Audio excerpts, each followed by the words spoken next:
we've never had three of them right here. That's Four and three men. Look at what we have.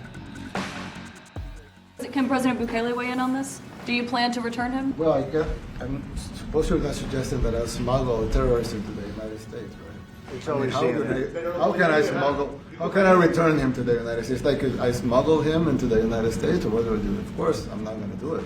It's like, I mean, the question is preposterous. How can I smuggle a terrorist into the United States? I don't have the power to return him to the United States. So you could release him inside El Salvador. Yeah, but I'm not releasing. I mean, we're not very fond of releasing terrorists into our country. I mean, we just turned the murder capital of the world into the safest country of the Western Hemisphere, and you want us to go back into the releasing criminals so we can go back to being the murder capital of the world? No, that's not going to happen.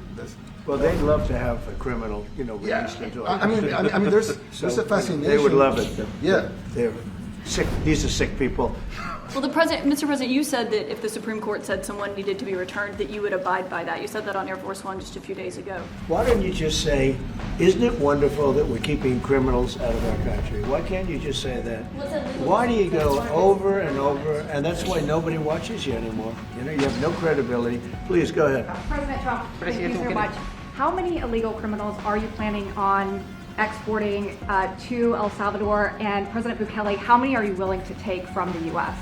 As many as possible. And I just asked the president, it's this massive complex that he built, jail complex. I said, can you build some more of them, please? As many as we can get out of our country that were allowed in here by incompetent Joe Biden.